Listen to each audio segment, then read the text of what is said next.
आपने वित्तीय वर्ष 2023-24 का बजट देखा है?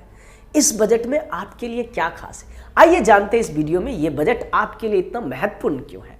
पहली बात तो ये बजट समावेशी विकास पर केंद्रित रहा है। समावेशी विकास का क्या अर्थ है कि विकास का वो तरीका जिसमें सभी सेक्टर मौजूद हो, सभी क्षेत्र का विकास हो, ठीक है, सभी वर्गों का विकास हो। दूसरी बात जो सबसे महत्वपूर्ण बात है कि अब 7 लाख तक के आय वाले व्यक्तियों पर आयकर भुगतान नहीं करना पड़ेगा। यदि आपका इनकम 7 लाख तक भी है तो आपको इनकम टैक्स नहीं देना पड़ेगा। तीसरी बात है बजट में 7 प्राथमिक बातों को केंद्रित किया गया है जिसे अर्थव्यवस्था का मार्गदर्शक बोला गया, जिसे सप्तऋषि से डिनोट किया गया है, सप्तऋषि का नाम दिया गया। उसमें से पहला है समावेशी विकास।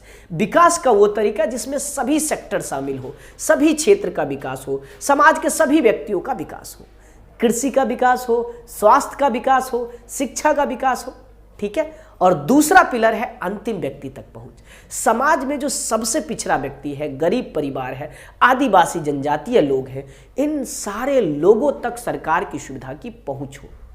तीसरा पिलर है अवसंरचना, इंफ्रास्ट्रक्चर। आपने दुबई या बहुत सारे दुनिया के अलग अलग देश का नाम सुने होंगे, उन्होंने अपने देश में बहुत बेहतरीन इंफ्रास्ट्रक्चर बना रखा है।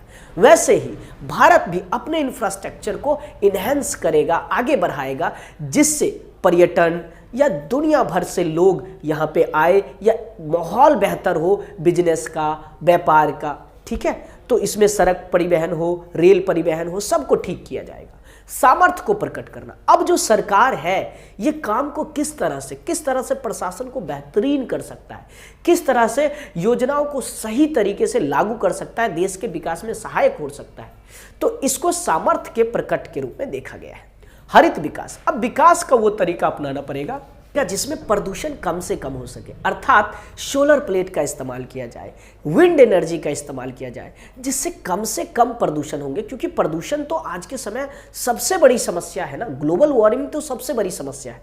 तो ये भी सरकार के एक महत्वपूर्ण बिंदु रही। युवा शक्ति, आपके देश में सबसे ज्यादा युवा वाला आपका देश है, इसलिए आपके देश में युवाओं को मजबूत करना, आगे बढ़ाना बहुत जरूरी है, ठीक है। और फिर वित्तीय क्षेत्र को बढ़ावा दिया गया। वित्तीय क्षेत्र, आपको कोई भी जरूरत पड़ती है, आप वित्तीय क्षेत्र से लोन लेते हो, बैंक से लोन लेते हो, LIC आपने नाम सुना होगा, ये सब वित्तीय क्षेत्र है।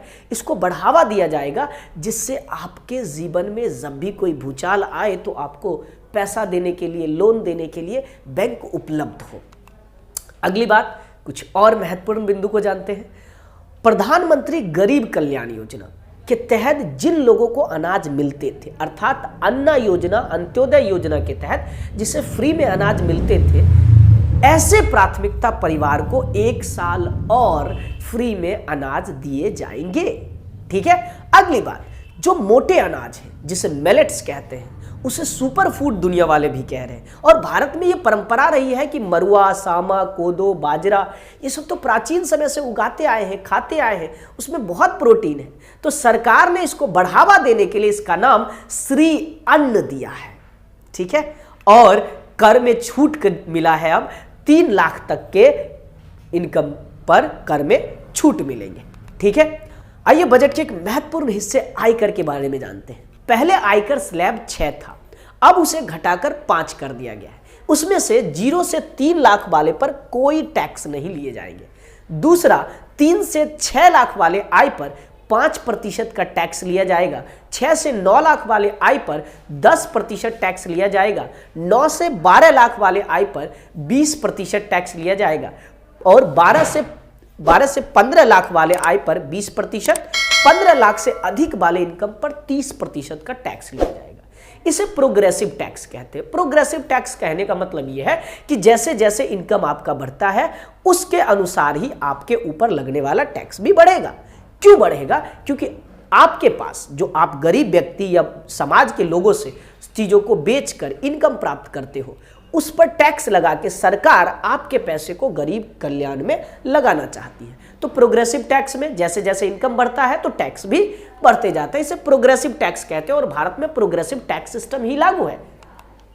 अगली बात, कुछ आंकड़ों से हम बजट को जानने की कोशिश करते हैं और इसमें सबसे इंपॉर्टेंट बात यही रही कि जो आयकर रिबेट्स है, अब आप 5 लाख के जगह पे 7 लाख इनकम तक आपसे टैक्स नहीं लिए जाएंगे। दूसरी बात, इस बार का जो बजट है लगभग 45 लाख करोड़ को पार कर दिया। और राजकोषीय घाटा, अब पूछेंगे राजकोषीय घाटा क्या है? जो इस बार सरकार को घाटा हुआ है 5.9% का, ये घाटे से क्या मतलब? घाटे देखते ही कान खड़ा, क्या मतलब है घाटे का? घाटे का मतलब यह है कि सरकार की जितना इस साल का खर्च है, ठीक है, और जो सरकार की प्राप्तियां हैं, सरकार के खर्चे ज्यादा और प्राप्तियां कम, खर्चे ज्यादा होंगे प्राप्तियां कम, तो वही तो नुकसान है, वही तो घाटा है। तो राजस्व की प्राप्तियां तो कम हुई है, लेकिन राजस्व खर्चे सरकार ज्यादा किए हैं, जिस कारण से 5.9% का नुकसान हुआ है, ठीक है, यह सरकार के राजस्व घाटा है। फिर निवल कर प्राप्तियों की बात करें तो कर के रूप में सरकार को लगभग 23.3 लाख करोड़ का अनुमानतः प्राप्तियां हुई है इस बार, ठीक है। आइए जानते हैं सरकार की प्राप्तियों के बारे में। सरकार का जो ये बजट आया है, इसमें सरकार ने कहां-कहां से इनकम प्राप्त किया है। पहला, उधार और अन्य देयताओं से सरकार को 34% प्राप्त हुआ है। इसका मतलब यह है कि सरकार ने अन्य जगहों से लोन ले लिया है, जिसे भविष्य में उसे ब्याज के तहत भुगतान भी करने पड़ेंगे, ठीक है। और दूसरा सबसे ज्यादा जो सरकार को इनकम प्राप्त हो रहे हैं, वो प्राप्त हो रहे हैं जीएसटी, माल एवं सूची कर से। सरकार पूरे देश में जीएसटी लगाते हैं, जिससे सरकार को बहुत सारे पैसे प्राप्त हो रहे हैं। तीसरा है निवल कर, चौथा इनकम टैक्स, आयकर, पांचवा केंद्रीय उत्पाद कर और कर की अन्य प्राप्तियां 8%, सीमा शुल्क से 4% प्राप्त हो रहे हैं और ऋण भिन्न पूंजी से 2% की प्राप्तियां हो रही है, ठीक है। अब इसके बाद सरकार के खर्चों पे नजर डालते हैं। सरकार का सबसे ज्यादा खर्चा ब्याज भुगतान करने में होता है, क्योंकि सरकार उधार भी तो बहुत लेता है। दूसरी बात, जो सरकार को सबसे ज्यादा खर्च हो रहे हैं, क्योंकि सारा जीएसटी का पैसा सरकार कलेक्ट करता है, तो राज्यों को भी हिस्सा देना पड़ेगा, जिसे कर और शुल्क में राज्य का हिस्सा 18% का रहा। तीसरा, केंद्रीय क्षेत्र के स्कीम, क्योंकि सेंट्रल गवर्नमेंट बहुत सारी ऐसी योजनाएं चलाते हैं, सड़क बनाना हो, बांध बनाना हो या बहुत सारी योजनाएं हो, तो इसमें सरकार जो है खर्च करती है सेंट्रल स्कीम के तहत।